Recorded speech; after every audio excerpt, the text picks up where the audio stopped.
Boa noite, que alegria estarmos mais uma vez aqui para mais uma live de estudo. É sempre uma alegria a gente poder estar criando intimidade com Deus. Na verdade, eu acho que é a melhor forma de a gente viver essa vida. E eu já vou perguntando para vocês se vocês já sobre a Arca de Noé, né, uma história que a gente conhece bastante.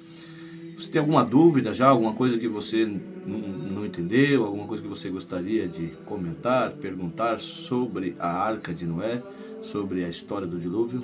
Boa noite, João, grande músico, a voz de Canarinho. Boa noite, Letícia. Boa noite, Cauana. Estivemos juntos no final de semana maravilhoso em Retiro. Uma experiência extraordinária. Que bom que vocês estão por aqui. Vamos dar mais uns minutinhos para o pessoal ir entrando na live. Mais uma vez, pergunto já, se você quiser, já vai mandando aí qual é a sua dúvida sobre essa questão da Arca de Noé, dilúvio, né? Talvez a gente se pergunte, teve dilúvio, não teve dilúvio? A que proporção foi, né? Que proporção não foi? Trazendo para vocês, a gente tem que olhar para o texto sagrado e ter curiosidade. A gente não pode simplesmente ler a Bíblia como qualquer tipo de livro, porque é um livro que fala com palavras humanas, mas ele fala de realidades espirituais. Então, por essa profundidade da palavra de Deus, a gente tem que ter sempre um olhar atento. Boa noite, Aninha. Boa noite, povo de Deus. Que alegria ver vocês aqui novamente. É isso aí. Vamos lá. Lembrando sempre que a gente tem toda a última segunda-feira do mês a live de estudo aí do Gênesis. Estamos estudando Gênesis capítulo por capítulo e esta segunda-feira nós vamos tratar do capítulo 7. Os capítulos anteriores, as aulas estão todas salvas no nosso canal no YouTube, Comentário Católico, né? Então, se você quer ir se inteirar, porque a palavra de Deus ela usa muito referência. Então, tudo que a gente estudou lá no começo, hoje a gente vai ver bastante referência aí do primeiro, segundo capítulo do Gênesis, em cima já, né, deste capítulo 7. Então, se você quiser, você também pode ir lá, entrar no nosso canal, se inscreve, e lá você pode acompanhar as aulas anteriores, bem como as minhas pregações. Sempre que possível eu estou postando lá para compartilhar com vocês o Evangelho. Vamos lá, vamos começar então. Estamos todos reunidos em nome do Pai, do Filho e do Espírito Santo. Amém. Que nesse momento o Espírito Santo nos dê a graça de ter uma abertura do nosso coração, uma abertura do nosso intelecto, para que nós possamos ser verdadeiramente transformados pela graça de Deus, para que o nosso coração seja envolvido pelo seu amor e a sua misericórdia, e para que a sua palavra gere em nós vida. E pedimos também a intercessão da Virgem Mãe de Deus, ela que teve o sim, que nos deu a graça de ter a salvação, ela cujo sim nos trouxe a salvação até nós. Ave Maria, cheia de graça, o Senhor é convosco. Bendita sois vós entre as mulheres, e bendito é o fruto do vosso ventre, Jesus. Santa Maria, Mãe de Deus, rogai por nós, pecadores, agora e na hora de nossa morte. Amém. Boa noite, Fran, boa noite, Pamela, boa noite, Gisele, Serginho, querido, amado do meu coração, homem do sapatinho de fogo. Vamos lá, então? Capítulo 7 do Gênesis. Como é de costume, vamos analisando assim, passo a passo, versículo a versículo, para a gente ir mastigando o texto sagrado, se aprofundando. Não pretendemos esgotar aqui, né, todo o significado do texto, mas pretendemos um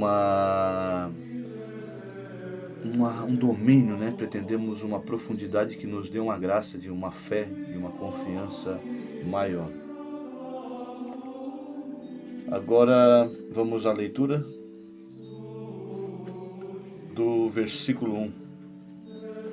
O Senhor disse a Noé: entra na arca, tu e a tua casa, porque te reconheci, justo diante dos meus olhos, entre os de tua geração. Versículo 1 Então nós temos aqui, veja que interessante, o Senhor diz a Noé: entra na arca, tu e toda a tua casa, porque te reconheci justo diante dos meus olhos entre os de tua geração.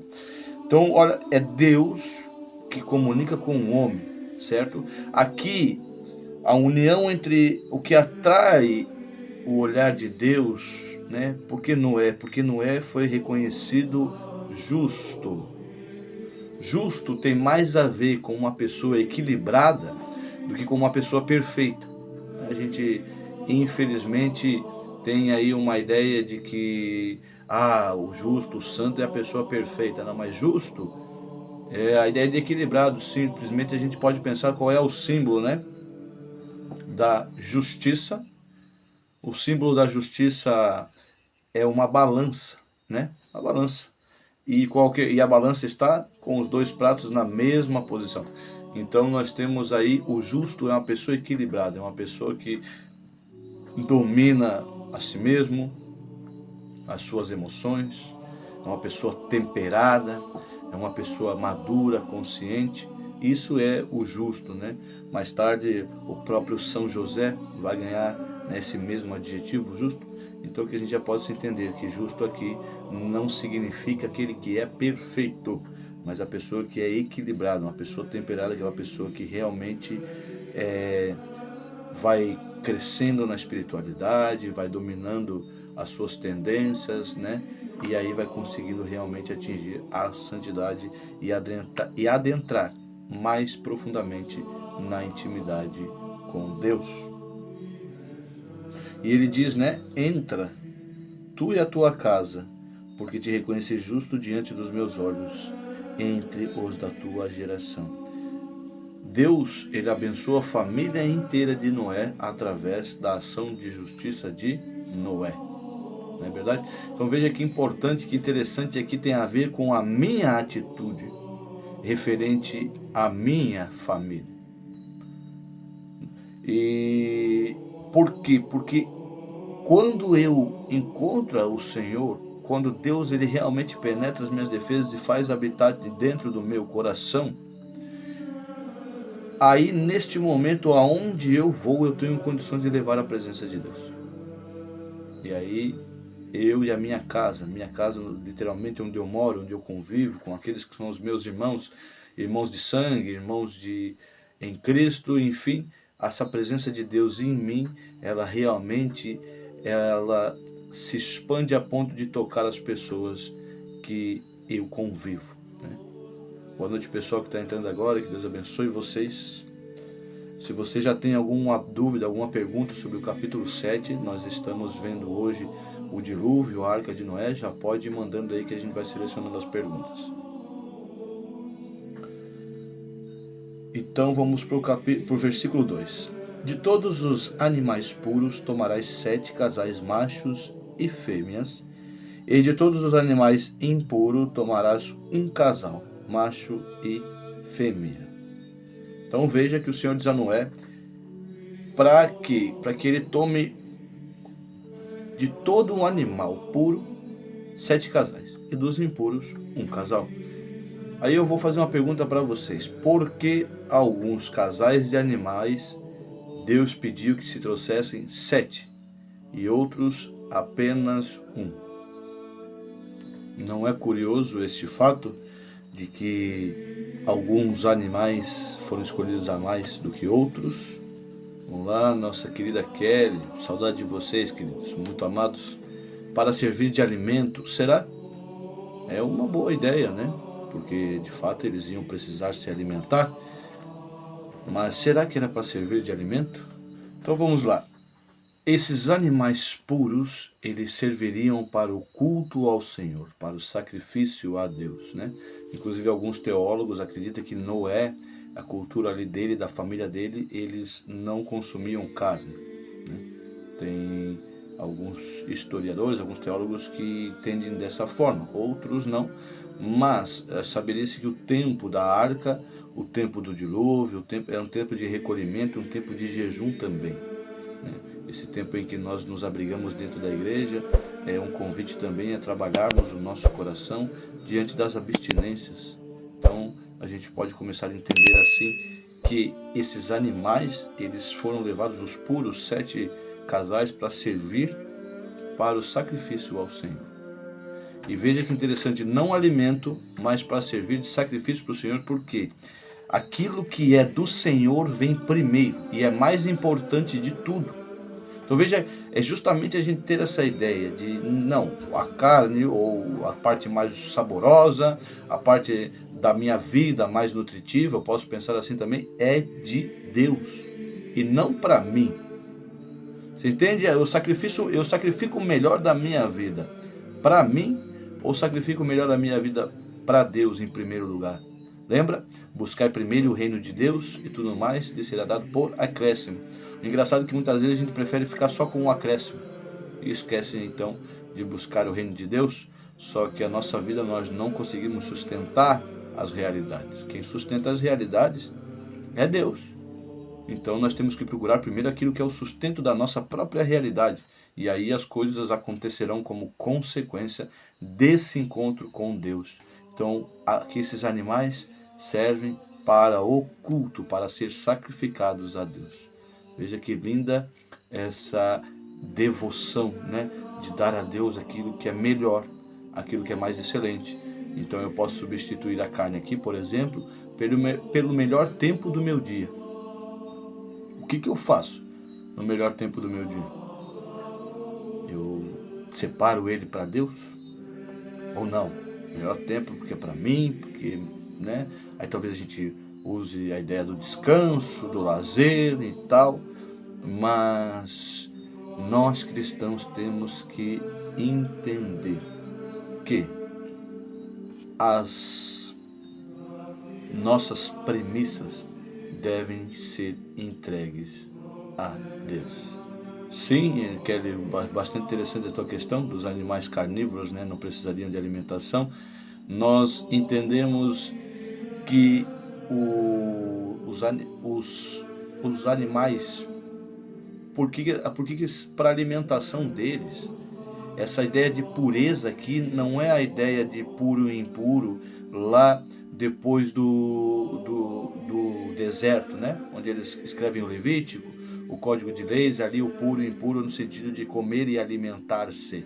Aqui, animais puros já nos dão a ideia daqueles animais que são dedicados a Deus. Os animais que precisariam comer carne nesse sentido poderiam se alimentar de qualquer outra espécie, não só de animais puros, entende? Então aqui nós temos essa figura de linguagem. E claro, né? Lembrar sempre que nós estamos no Gênesis, aqui tudo é uma questão de figura de linguagem, entende? Não é uma literalidade.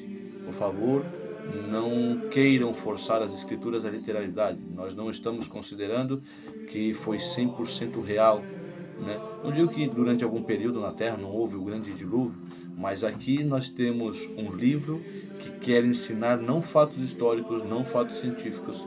É um livro que quer nos ensinar a fé. E qual é o fundamento da nossa fé? Depender de Deus. Então, aí nós também podemos pensar neste sentido de que o escritor que estava escrevendo, como não pensava em descrever um fato real e talvez um fato simbólico, alegórico, como as historinhas da pregação do Padre Léo, que nos ensinariam realidades profundas, não levou em consideração esse detalhe, beleza? Mas continue mandando suas perguntas, muito interessante, bom para a gente já ir sanando as nossas dúvidas. E, claro, ele também pede 2 casais de animais impuros, perdão, um casal só, 2 animais, um casal, 2 animais impuros. Por quê? Porque Deus entende que ele deve preservar toda a realidade. E aqui está uma sacada, uma virada de chave. Presta bem atenção nisso aqui, nós temos a tendência de ver o dilúvio do ponto de vista da catástrofe, né? Da desgraça, da miséria, mas o dilúvio aqui vai simbolizar Deus reformando a criação, entende? O dilúvio é o tempo que Deus vai transformar a criação, ele não vai aniquilar a criação, porque se o objetivo de Deus fosse aniquilar a criação, por que cargas d'água ele permitiu que Noé sobrevivesse dentro da arca? Nunca foi a intenção de Deus aniquilar o homem e a criação. Esta é uma linguagem, lembra quando a gente fala, eu já expliquei esses termos nas aulas anteriores, você pode voltar lá e escutar, que são recursos de linguagem muito limitados, recursos literários muito limitados. Então era normal que ações humanas e sentimentos humanos eram projetados pela mão de Deus, entende? Então quando diz que Deus mandou o dilúvio, não é que ele pensou, mandou, é que Deus permite a presença dessa catástrofe natural, entende? E Deus preserva aqueles que são seus daquilo que é a catástrofe. E as águas do dilúvio, que representam o caos primordial ou o próprio estado de pecado da nossa alma, entende? Ou do mundo que nos cerca. E a arca vai simbolizar a igreja. Isso tudo está na nossa aula anterior, lá você pode talvez mais tarde recapitular a aula. Então, ele quer preservar a criação, mas ele precisa transformá-la. Por isso toda espécie de animal acabou por entrar na arca, né? E a separação dos puros são aquela parte mais excelente que nós sacrificamos a Deus. Continuamos então no versículo 3. Das aves do céu, igualmente 7 casais, macho e fêmea, para que se conserve viva a raça sobre a face da terra. Veja que interessante, aqui é adicionado uma polaridade, né? Das aves do céu também 7 pares, macho e fêmea. Por que macho e fêmea? Para que se conserve a semente da vida sobre a face da terra. Olha que interessante, então nós temos os animais da terra, os terrestres, agora nós temos os animais do céu. E dos animais do céu, nenhuma classe de animal é considerado impuro, porque esses animais simbolizam então a parte espiritual da nossa vida. Então é a parte que nos eleva, entende? As aves voam, então a nossa parte que nos eleva, que nos leva para a presença de Deus, é a representação dessas aves, né? E ali, veja, macho e fêmea, no sentido de que eles são complementares para que se conserve a semente da vida sobre a face da terra. A têmpera da família é essa composição, pai, mãe, homem e mulher, para que eles tenham a condição de cumprir a missão, e a missão do casal é multiplicar a face de Deus. Os filhos não são nossos, não são réplicas nossas. Os filhos são graças que Deus nos dá para multiplicar a face dele. Então, que para essa semente da vida, que é a presença do Deus Todo-Poderoso em nós, que somos imagem e semelhança dele, é necessário que haja família, né? Essa estrutura básica familiar. E o que aqui nós temos também 7, né? O número 7 de novo, lembra? O número 7 é o número da criação completa. O número 7 é o número de plenitude, né? O dia do encontro entre Deus e o homem. Então, o 7 é o número da completude, da perfeição. Por isso, 7 casais. E dá 14 aí, né? Animais ao total. 7 machos e 7 fêmeas. Agora, nós vamos para o versículo 4, que vai dizer assim: dentro de 7 dias farei chover sobre a terra durante 40 dias e 40 noites, e exterminarei da superfície da terra todos os seres que fiz. Noé e tudo que o Senhor lhe tinha... só vamos até o versículo 4 agora. O que acontece? Daqui 7 dias, ó, de novo, 7. Mas agora presta atenção aqui nesse 7. 7 é o número de dias que Deus levou para fazer a criação, para criar, né?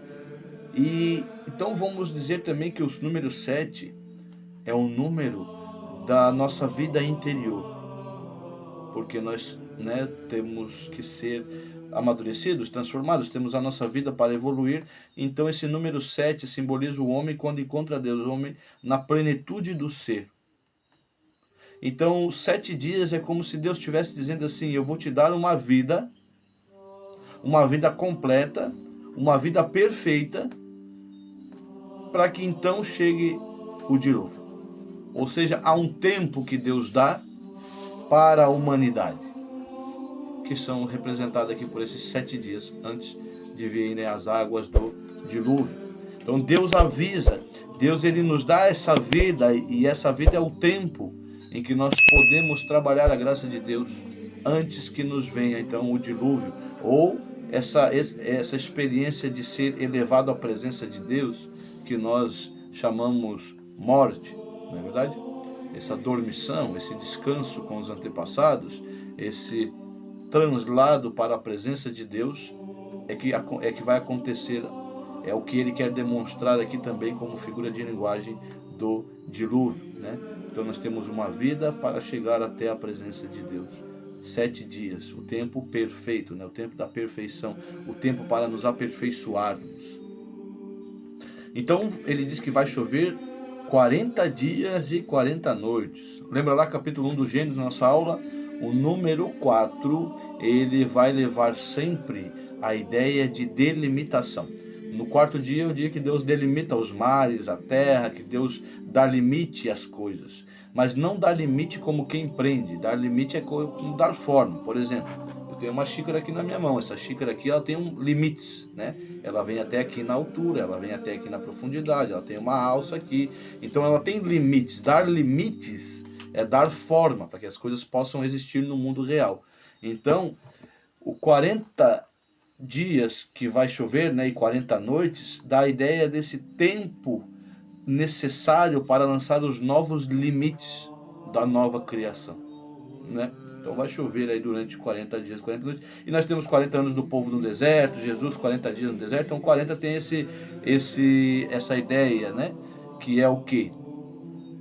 O número 4, o mundo material, a delimitação das coisas, vezes o 10, que é o quê? A lei divina, os 10 mandamentos, né? Então o número 10 tem esse simbolismo de ser a lei divina. Então quando nós temos 4 vezes 10, 40, ou seja, o homem delimitado por Deus encontra a lei divina, e ao encontro com a lei divina, esse homem, ele passa pelos 40 dias. Isso é os 40 dias e 40 noites da chuva, os 40 anos no deserto, os 40 dias de jejum de Jesus Cristo, entende? É um encontro com a lei que vai nos aperfeiçoar. Então, é o tempo da travessia entre dois mundos, entre o homem velho e o homem novo. Porque o dilúvio também fala sobre a transformação do homem velho no homem novo. Porque durante o dilúvio algumas coisas morrem, algumas realidades devem morrer. Então também aqui está contando o que é que Deus faz com a alma quando encontra a presença de Deus. Esse dilúvio, ele é resultado do encontro da imperfeição com a perfeição. E toda essa transformação, que não é uma condenação de morte, que não é uma pena, mas é a mão de Deus transformando. A gente vai entender o que? Quando a gente vai converter o nosso coração, a gente vai passar por um dilúvio. Coisas dentro de nós vão ter que morrer, coisas dentro de nós terão que ser salvas. A gente vai passar esses 40 dias, que é esse tempo onde a gente leva para se integrar e entregar a lei de Deus, e a própria lei tem o efeito, então, sobre a nossa realidade. Então, o dilúvio, falar do dilúvio, falar disso também é falar da nossa conversão.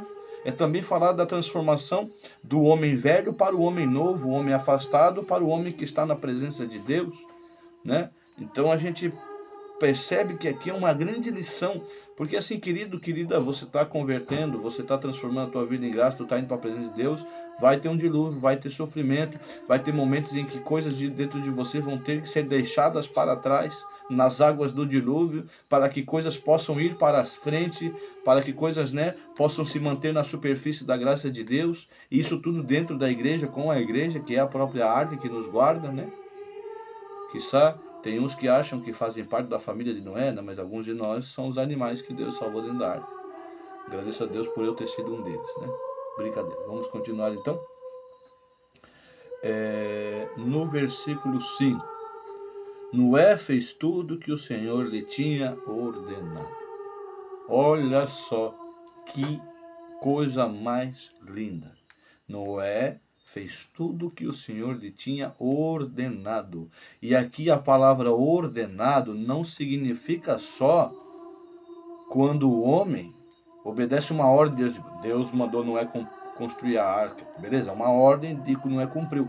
Mas Noé seguiu tudo aquilo que Deus havia ordenado, significa que Noé também respeita as leis naturais do mundo físico. Porque quem ordenou o mundo? Por exemplo, quem ordenou o mundo com macho e com fêmea? Deus. Quem ordenou o mundo com dia e com noite? Deus. Quem ordenou os animais se comportar? Alguns domésticos, alguns selvagens, alguns anfíbios, alguns terrestres, Quem ordenou tudo isso? Deus. Então, quando o homem vive sob a ordem de Deus, significa que ele reconhece a verdade do mundo natural, não deturpa essas verdades e segue junto com elas. A gente não veio para esse mundo para transformá-lo à base da nossa consciência. A gente veio para esse mundo para vivê-lo a partir da consciência de Deus. E aqui isso transforma a vida completamente, porque daí eu tenho que fazer uma pergunta para mim mesmo. Lançar aqui um filtro, né? Eu tenho vivido o mundo à base da minha vontade, do meu discernimento, ou eu tenho vivido o mundo à base da vontade do discernimento de Deus, da base da vontade que Deus, do discernimento que Deus tem para mim. Isso aqui é crescimento espiritual, amadurecimento espiritual, né? Que a gente vai tendo que entender. Então, obedecer, estar debaixo da ordem do Senhor, é obedecer tudo que Ele já ordenou e obedecer tudo que Ele vai ordenar. O mundo onde a gente vive, no seu âmbito físico e também no seu âmbito espiritual. Versículo 6. Noé tinha 600 anos quando veio o dilúvio sobre a terra. Aqui então nós temos também um outro forte simbolismo numérico, né? Porque 6 simboliza o número do homem, o homem criado no sexto dia. E 100 é um número que simboliza a plenitude dos tempos, né? Como se fosse um tempo infinito. Então 6 vezes 100 significa o homem que amadurece, o homem que cresce diante daquilo que Deus permite ele crescer.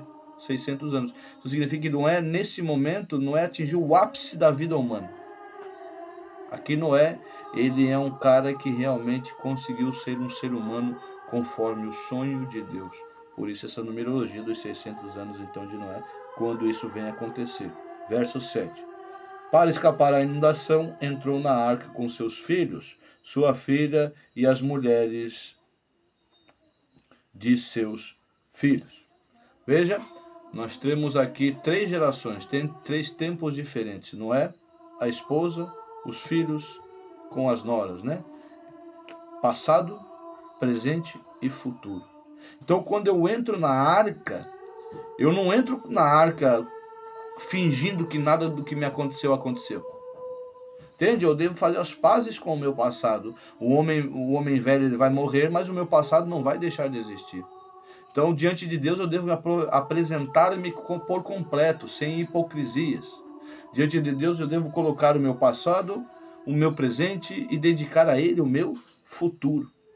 E é a plenitude da família, né? Veja que Deus está salvando aqui uma família.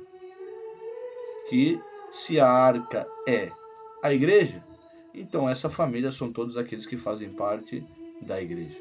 No sentido de que nós devemos olhar para a nossa comunidade com um pouco mais de carinho. Sabe? Como eu escuto gente falando mal de gente da própria comunidade, vamos parar com isso. Entende? Às vezes do próprio grupo de oração, do próprio grupo de casais, do movimento, vamos parar com isso. Vamos aprender que somos todos irmãos, todos erramos, todos merecemos perdão, todos somos dignos da graça de Deus em Jesus Cristo, é claro, porque Ele nos dignificou e não somos superiores a ninguém. Vamos parar de tratar os nossos irmãos da comunidade como se nós fôssemos patrões na comunidade, porque lembra que Jesus Cristo ensinou? Quando fizeres tudo, dizei, sou servo inútil, porque não faço além daquilo que me é devido.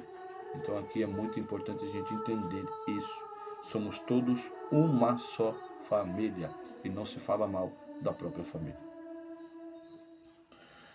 Na sequência, nós temos o 8, dos animais puros e impuros, das aves e de tudo que se arrastava sobre a terra. Então também entra na arca toda a realidade que Deus criou. Toda a realidade que Deus criou está dentro do plano de salvação de Deus. Por quê? Porque todo mundo foi criado para o homem, né? De que adiantaria Deus salvar o homem e não salvar tudo aquilo que Ele fez para o homem? Então toda a realidade que nós necessitamos é salvo dentro dessa arca, para que nada nos falte. Veja o carinho que Deus tem para conosco, que pensa em tudo aquilo que nós necessitamos, que nos proporciona tudo aquilo que nós necessitamos. Verso 9. Entrar na arca com Noé, um casal macho e fêmea, como o Senhor tinha ordenado a Noé. Então aqui nós temos uma quebra no número, né? Então assim, no verso 9, nós temos essa questão de entrar o 2, né? Mas aqui é usado o número 2 porque ele está cumprindo a sua função simbólica, né? Então o número 2 vai mostrar a dualidade da nossa criação. Lembra? Lá no capítulo 1 a gente também estuda isso, que o homem tem duas naturezas, superior e inferior, né? Celeste e humana, divina, né? Aquela parte espiritual e a parte física, né? Então, esse número 2 está aqui dizendo que dentro da arca se salva a vida do homem nas suas duas naturezas. Entende? O povo que entra para a igreja não vira anjo. O povo que entra para a igreja não está automaticamente santo, entende? Ali nós vamos trabalhando as nossas naturezas para que as duas caminhem junto também, porque não dá o corpo sem a alma sem o corpo, não dá para existir neste mundo aqui. Então nós temos que entender isso aqui, por isso que é usado o número 2 aqui, simplesmente para mostrar que dentro da arca, dentro da igreja, dentro do nosso caminho de salvação, nós entramos na nossa totalidade. Não podemos fingir que não temos mais pecado, não podemos fingir que não temos mais a carne ou a tendência à concupiscência. Nós temos que ser humildes e reconhecermos a nossa pequenez diante de Deus.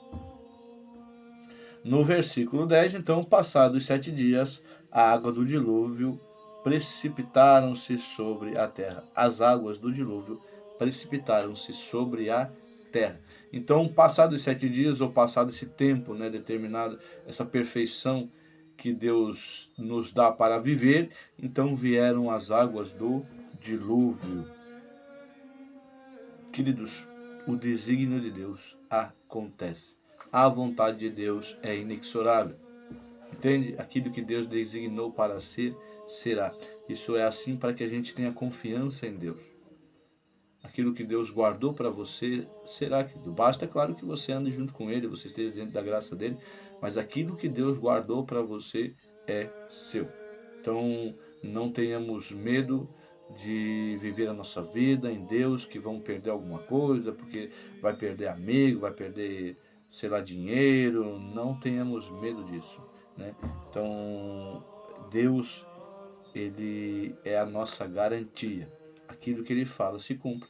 E aqui, então, como se cumpriu o tempo para o dilúvio sobreveio sobre a terra. No verso 11, nós temos assim: no ano 600 da vida de Noé, no segundo mês, no 17º dia do mês, romperam-se naquele dia todas as fontes do grande abismo e abriram-se as barreiras do céu. Aqui dá a ideia, lembra lá no Gênesis como é que era a terra antes de Deus formar a vida? Havia um grande abismo, as águas revoltas, né? Então quando Deus se movimenta para recriar o homem, essas águas revoltas, elas tornam sobre o homem. E aqui, essa chuva, esse dilúvio, essas águas revoltas, nós podemos entender como aquelas provações que Deus coloca na nossa vida. Cada provação que Deus coloca na nossa vida é um momento em que Ele está recriando uma parte da nossa vida, transformando uma parte da nossa vida, não é? E é necessário que essas comportas do céu se abram. Veja, comportas do céu.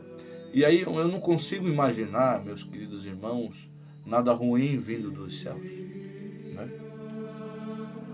Porque veja que quando ele diz, fontes do grande abismo, abriram-se as barreiras do céu. Aqui não é céu físico. Aqui é a barreira que separa este mundo do mundo da graça de Deus, no sentido de estar no céu, da plenitude, entende? Então é como se no momento do dilúvio, essa barreira entre o mundo físico e espiritual se abre, ou seja, o mundo físico é tocado pelo mundo espiritual. Deus toca na criação para recriar, para transformar. Então veja, as comportas do céu se abrem. Então, do mesmo tempo que a gente vê o dilúvio como algo terrível, mas é a manifestação da presença da graça de Deus na nossa vida.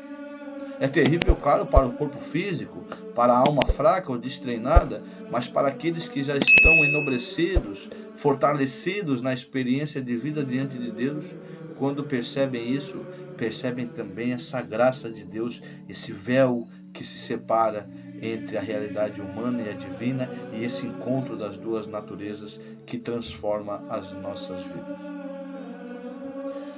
Na sequência, então, o verso 12: a chuva caiu sobre a terra durante 40 dias e 40 noites. Então, novamente, aqui nós temos o 40, né?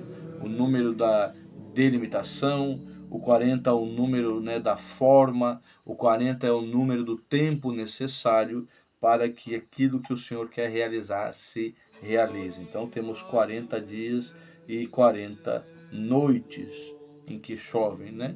A totalidade aí das 24 horas, ou seja, choveu o tempo todo durante 40 dias e 40 noites. Né?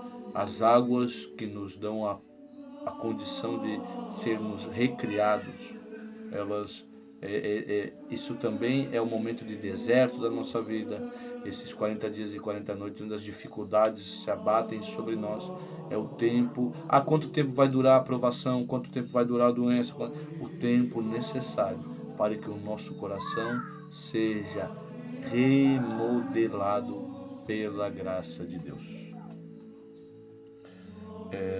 No versículo 13 diz assim: naquele mesmo dia entrou Noé na arca com 100 cães de Jafé, seus filhos, sua mulher e as 3 mulheres de seus filhos. Então aqui também nós temos esse movimento de família entrando na arca, né? Então, e aqui não tem só consanguíneos, né? Tem Noé e a sua esposa. Noé e a esposa não são consanguíneos.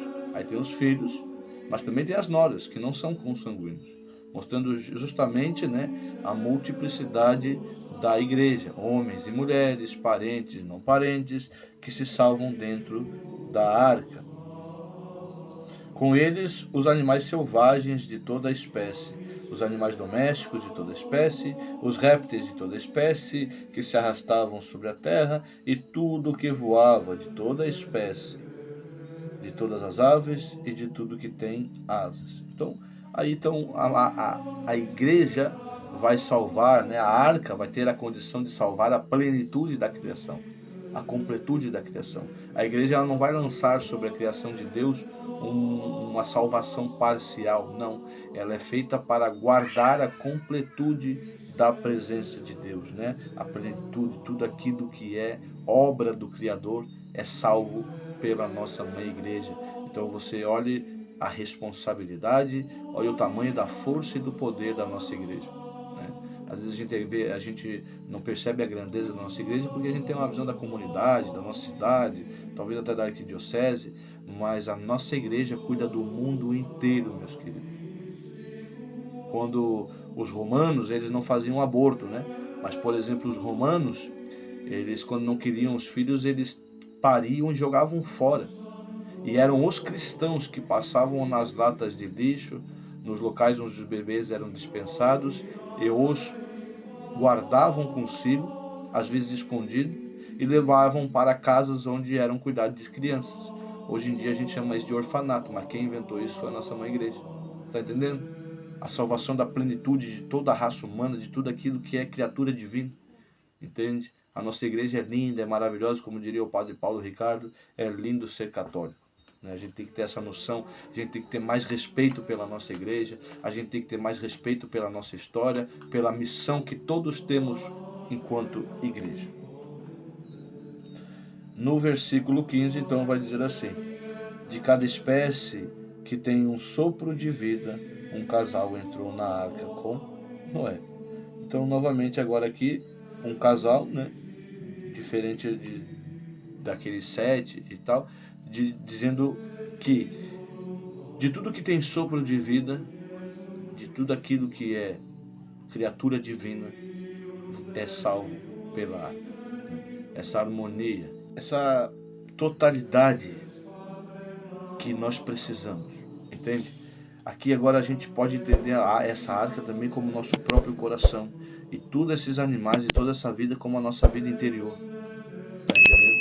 Então, na presença de Deus, mesmo em meio ao dilúvio, escondido dentro da arca, a gente ainda assim é completo. A presença de Deus nos garante essa integralidade do ser.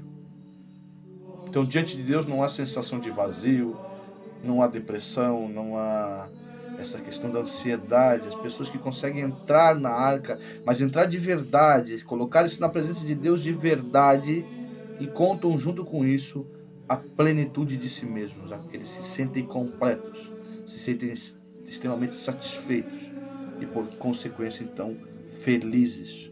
16.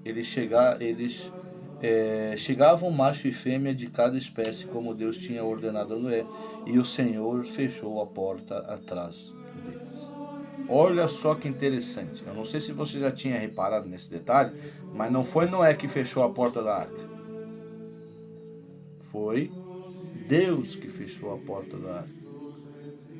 Entende? A nossa salvação, a nossa garantia é selada por Deus, não por nós. Entende? A nossa salvação não vem pela soma, pelo acúmulo das atitudes, mas vem pelas atitudes que são feitas diante de Deus, entregues a Deus. Sendo elas humildes, simples, sendo elas complexas, intelectuais, a salvação vem de conseguirmos manifestar em nós um espaço para que Deus habite. Isso é a salvação.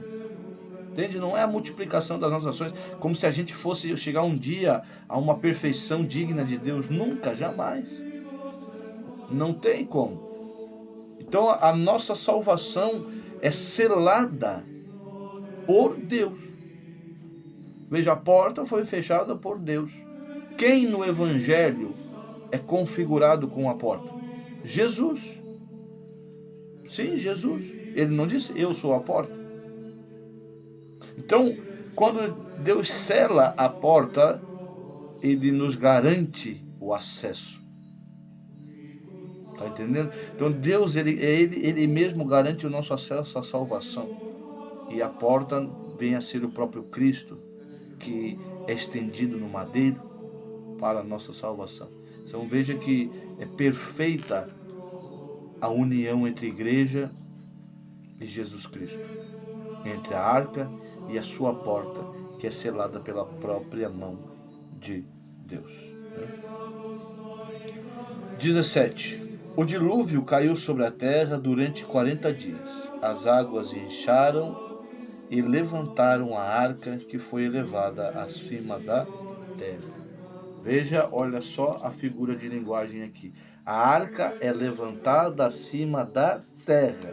Ou seja, quando adentramos a arca, quando vem as águas do dilúvio, quando o véu do céu se abre, né? As comportas se abrem, a arca é elevada acima da terra, acima da nossa necessidade fisiológica, acima da nossa concupiscência, acima da nossa dependência das coisas da carne.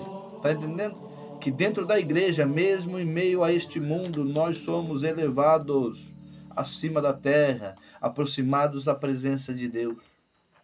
Mas tem que estar na arca, em unidade, fazendo parte concreta, fazendo parte da vida interior da igreja. Quando nós nos dedicamos à igreja por Cristo, e não nos dedicamos à igreja por vaidade, ou pelo nosso ministério, ou pela audiência, ou para agradar A ou B. Quando nós entramos na igreja e vivemos essa vida na igreja, por Cristo, com Cristo e em Cristo, aí nós somos elevados. A nossa vida, ela ganha proporção real de aproximação com a graça de Deus. Isso é a vida de santidade. Isto é a vida realmente como deveria ser e como Deus quer que seja. Por isso, Ele nos dá a chance de entrar na arca.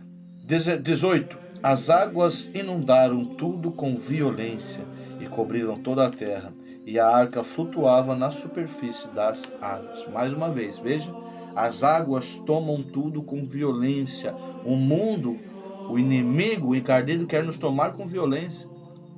Ele quer arrombar a porta da nossa casa, ele quer derrubar as nossas defesas, ele vem sem autorização, ele quer tomar o espaço. E o que garante que ele não tome esse espaço e estar dentro da arca? Veja que não sou eu, quem está frisando isso é o próprio escritor sagrado, falando dessa realidade e repetindo nesses 2 versículos a importância de estar dentro da arca, para estar salvo da violência, do pecado, do mundo, da concupiscência. Nós temos que prestar atenção, não é a igreja que precisa de nós, é nós que precisamos da igreja. Eu sou pregador, faço parte da renovação carismática católica, mas não é porque a igreja precisa, é porque eu preciso da igreja. É porque ser pregador, ele completa a vida que Deus tem para mim. Então eu estou ali porque eu preciso. Como Paulo que vai dizer, eu não prego por minha vontade, antes é uma necessidade que se impõe, porque é preciso para completar aquilo que quem eu sou diante de Deus. Mas eu preciso disso. Então a gente se aproxima da igreja com essa humildade, com essa pequenez, entendendo o quanto ela é capaz de nos guardar para a presença de Deus, de nos indicar a presença de Deus. Versículo 19. As águas engrossaram prodigiosamente sobre a terra e cobriram todos os altos montes que existem debaixo do céu. Aqui, altos montes, a gente pode chamar dos prazeres. Tudo aquilo que é terreno, né? Mesmo o pico terreno, né? A parte mais alta da vida terrena, tudo foi coberto pelas águas. Porque quando nós estamos nesse processo de conversão, nesse processo de encontro com Deus, de santidade, as águas, essa água que permite que Deus vá recriando e transformando, elas devem cobrir toda a nossa existência. Não há nenhuma parte que fique escondida do Senhor, ou até mesmo que possa ficar escondida diante do Senhor, né? Então, a gente tem aqui essa certeza de que tudo tem que ser transformado. Toda a realidade nossa, toda a nossa vida tem que ser alcançada pelas águas que transformam a nossa vida. E aí, no versículo 20 vai dizer assim: e elevaram-se 15 côvados acima dos montes que cobriram. Ou seja, além de sobrepor toda a miséria e pequenez humana, as águas elas ainda se elevam, elas ainda se colocam num grau acima, superior. As águas do dilúvio não são desgraça, são o meio pelo qual Deus vai reformulando a nossa vida, gente. Isso são as nossas provações, é o dia a dia, os testes que o mundo nos coloca. E isso às vezes cobre toda a nossa condição humana e ainda supera. Então, como é que a gente vai conseguir sobreviver isso? Estando dentro da arca. Estando ligados, conectados à igreja, à graça de Deus. Meus queridos, nós temos que esse capítulo 7 é central nessa questão. A arca é que nos salva. Nós precisamos dela e não ela de nós. Essa pequenez, essa humildade diante dessa realidade. Versículo 21. Todas as criaturas que se moviam na terra foram exterminadas. Aves, animais domésticos, feras selvagens e tudo o que se arrasta na terra. E todos os homens. Veja que tudo que é terreno tem que ser tocado pelas águas do dilúvio. E a nossa parte mais excelente vai sendo separada pela arca. Você está entendendo? Aqui a Bíblia está falando da realidade externa e interna também. Está falando da nossa conversão, do nosso coração. Entende? Quando as águas que permitem o renascer, a transformação de Deus, a graça do subir e elevar-se, só eleva-se para perto de Deus a parte de nós que é mais excelente. Por que é que você insiste em viver na parte menos excelente da sua vida? Por que você insiste em às vezes, repetir os seus costumes menos excelentes? Por que você prefere ser grosso, estúpido, enjoado, fofoqueiro, chato? Por que é que você teima em reproduzir o que é inferior em você? Nós temos que nos concentrar a reproduzir aquilo que é superior em nós. Aquilo que é mais bonito, aquilo que é mais excelente, aquilo da nossa natureza que é mais nobre. É nisso que nós devemos focar e desenvolver, para que as coisas terrenas sejam cobertas, tocadas e transformadas por essa água que vai permitir essa transformação da nossa natureza. Essas águas que no fim servem para limpar, purificar e transformar. Versículo 22. Tudo que respira e tem um sopro de vida sobre a terra pereceu. Olha só, tudo que respira e tem um sopro de vida sobre a terra pereceu. Ou seja, quando nós dependemos só da nossa natureza terrena, nós perecemos. Nós perdemos o sopro de vida, porque o sopro de vida é a nossa característica superior. O sopro de vida é o que nos dá a nossa vida espiritual. O sopro de vida é o que nos dá a semelhança com Deus. Quando nós vivemos sobre a terra, ou seja, só na nossa realidade física, terrena, provisória, mortal, nós vamos perdendo o sopro da vida. Por isso é necessário sempre buscar a Deus. Por isso é necessário sempre orar. Terço todo dia, a leitura da palavra. Isso é o que alimenta a nossa vida, para que ela não fique apoiada somente sobre a terra, para que ela esteja salva das águas do dilúvio. 23. Assim foram exterminados todos os seres que se encontravam sobre a face da terra, desde os homens até os quadrúpedes, tanto os répteis quanto as aves do céu.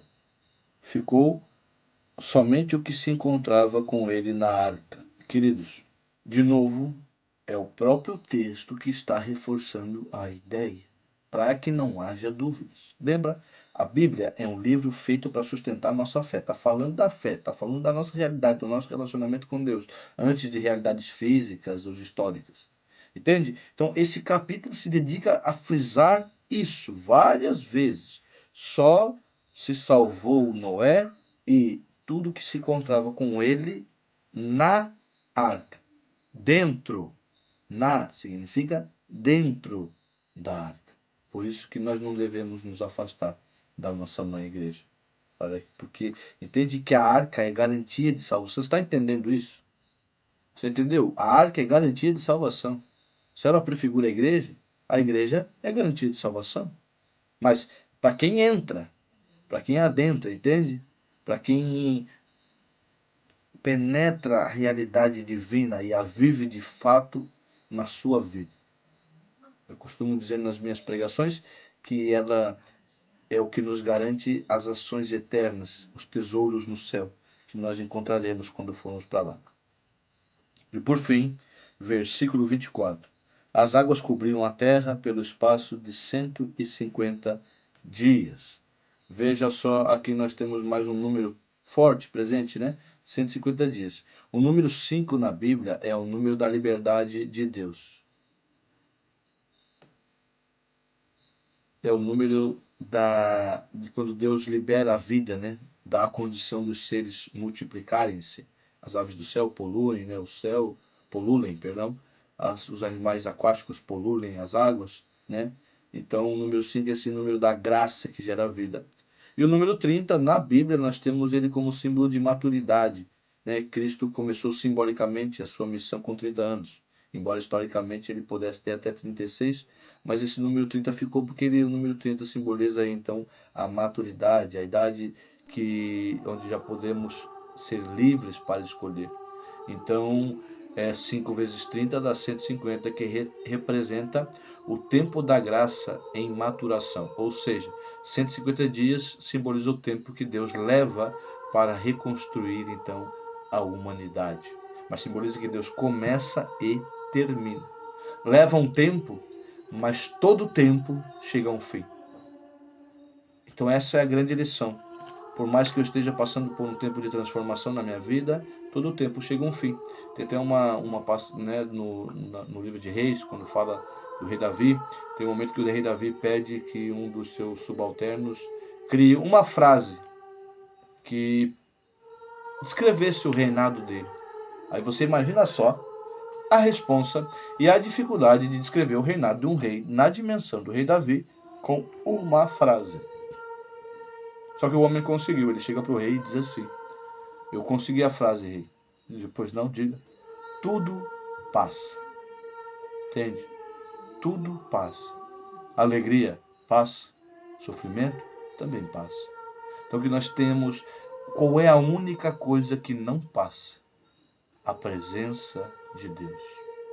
Então, para que a gente não tenha medo do passado, para que a gente não tenha medo do futuro, nós temos que estar alicerçados naquele que não passa. Nós temos que estar alicerçados em Deus. Por isso que o primórdio da nossa vida é Deus. Entende? Primeira coisa que você tem que organizar a sua vida é a sua vida religiosa. É a sua vida de encontro pessoal com Deus. Tudo parte daí. Se há um relaxo na sua vida espiritual, há um relaxo naquilo que é a única coisa que não passa. O resto tudo vai passar. Entende? A gente vive essa vida, até a vida nossa existência, vai passar. Então o que não passa? Aquilo que está alicerçado em Deus, que é, no caso aqui, a arca, que simbolicamente representa a igreja. Então, quando estamos na igreja, quando estamos servindo, quando estamos participando de uma missa, um grupo de oração, uma reunião de casais, qualquer atividade, é uma adoração, cerco, enfim, nós estamos tocando aquilo que não passa.